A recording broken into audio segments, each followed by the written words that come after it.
है दोस्तों। तो एक बार फिर मैं आप लोग के लिए लेकर आ गया हूँ क्लास 9th के हिस्ट्री के कुछ मोस्ट इम्पोर्टेंट क्वेश्चंस। चैप्टर का नाम है फ्रांस की क्रांति। तो आप समझ सकते हैं कि यह चैप्टर आपके सिलेबस में कितना महत्वपूर्ण है। तो आइए इस चैप्टर के एक एक प्रश्न पर नज़र डालते हैं। तो फर्स्ट क्वेश्चन है कि फ्रांस की महान क्रांति कब हुई। तो यह क्रांति हुई थी 1789 ईस्वी में।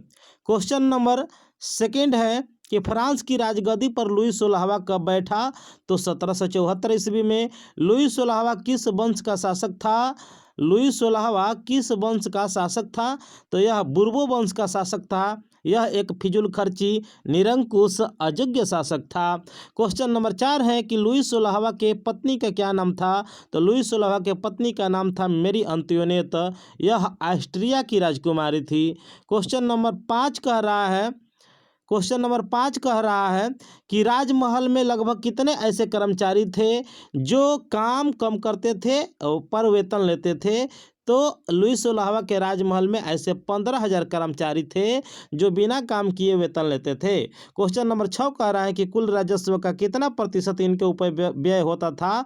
तो 9% इन्हीं के ऊपर व्यय होता था। क्वेश्चन नंबर 7 कह रहा है कि अमेरिका के 13 उपनिवेशों को ब्रिटेन से आज़ाद कराने में फ्रांस का कितना व्यय हुआ। तो अमेरिका के 13 उपनिवेशों को ब्रिटेन से आज़ाद कराने में फ्रांस का कितना व्यय हुआ। तो यह व्यय हुआ था 10 अरब लिवरे। क्वेश्चन नंबर 8 कह रहा है कि राजा के निरंकुशता पर नियंत्रण लगाने के लिए कौन सी संस्था थी। तो स्टेट्स जनरल एक संसदीय संस्था थी। क्वेश्चन नंबर 9 कह रहा है कि स्टेट्स जनरल की बैठक कितने वर्षों तक नहीं हुई। स्टेट जनरल की बैठक कितने वर्षों तक नहीं हुई थी। तो 175 वर्षों तक इस संस्था की बैठक नहीं हुई थी 1614 के बाद। क्वेश्चन नंबर 10 कह रहा है कि आई एम द स्टेट अर्थात मैं ही राज्य हूँ कौन कहा करता था। तो ये कहता था लुई 14वां। क्वेश्चन नंबर 11 कह रहा है कि राजा के स्वेच्छाचारिता पर अंकुश लगाने के लिए कौन सी संस्था थी। तो परलामा संस्था थी। यह एक प्रकार का न्यायालय थी। क्वेश्चन नंबर 12 कह रहा है कि परलामा की संख्या कितनी थी। पार्लामा की संख्या नहीं बल्कि पार्लामा में सदस्यों की संख्या 17 थी जिनमें न्यायाधीशों का पद कुलीन वर्गों के लिए हमेशा सुरक्षित रहता था। क्वेश्चन नंबर 13 कह रहा है कि फ्रांसीसी समाज कितने स्टेट्स अर्थात श्रेणी में बटा हुआ था। तो यह 3 स्टेट्स में बटा हुआ था। क्वेश्चन नंबर 14 कह रहा है कि प्रथम स्टेट्स में कौन आते थे। तो प्रथम स्टेट्स में आते थे पादरी जिन्हें कलर्जी कहा जाता था। इनकी संख्या 1,30,000 थी। क्वेश्चन नंबर 15 का रहा है कि दूसरे स्टेट का क्या नाम था। तो अभिजात वर्ग इन्हीं को कुलीन वर्ग कहा जाता था। नोबिलिटी इंग्लिश में कहा जाता था। 80,000 परिवार इनके थे। लगभग 40 लाख व्यक्ति मतलब अभिजात वर्ग में 40 लाख व्यक्ति की संख्या होती थी। क्वेश्चन नंबर 16 कह रहा है कि तीसरे स्टेट को क्या कहा जाता था। तो मध्यम वर्ग इंग्लिश में इसे बोर्जियस कहा जाता था। लगभग इनकी संख्या 2 करोड़ 9 लाख थी। लगभग 90% कुल जनसंख्या का 90%। क्वेश्चन नंबर 17 कह रहा है कि उस समय फ्रांस की जनसंख्या कितनी थी। तो उस समय फ्रांस की संख्या 2 करोड़ 50 लाख थी अर्थात लगभग 2.5 करोड़। क्वेश्चन नंबर 18 कह रहा है कि कुल भूमि का कितना प्रतिशत पादरी और कुलीनों के पास था। कुल भूमि का कितना प्रतिशत पादरी और कुलीनों के पास था। तो 40% भूमि जो है पादरी और कुलीनों के पास था। क्वेश्चन नंबर 19 कह रहा है कि तृतीय स्टेट में कौन आते थे। तो तृतीय स्टेट में किसान मजदूर शिल्पी नौकर व्यापारी डॉक्टर वकील जज अध्यापक शिक्षक लेखक आदि सब आते थे तृतीय स्टेट में। क्वेश्चन नंबर 20 कह रहा है कि राज्य में सभी बड़े पद किसके लिए सुरक्षित होते थे। तो राज्य में सभी बड़े पद कुलीनों के लिए सुरक्षित थे। चलिए नेक्स्ट क्वेश्चन देखते हैं।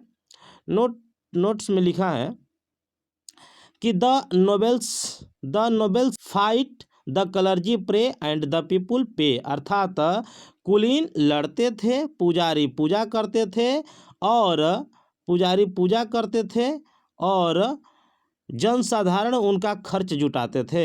अर्थात लड़ने का काम कुलीन करते थे, पूजा करने का काम पादरी, और सारे खर्च जुटाने का काम करती थी वहाँ की मध्यम वर्ग जनता। क्वेश्चन नंबर 21 है कि कर वसूलने वाले पूंजीपतियों को क्या कहा जाता था?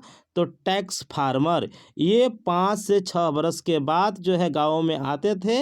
इन्हें 5 से 6 बरस के बाद ठेका मिलता था, तो जिसके कारण गांव के लोगों के ऊपर टैक्स बहुत ज़्यादा हो जाता था, जिससे चुकाने में उन्हें काफ़ी कठिनाई होती थी। क्वेश्चन नंबर 22 कह रहा है कि टैले किस प्रकार का कर था? तो टैले भूमि कर था।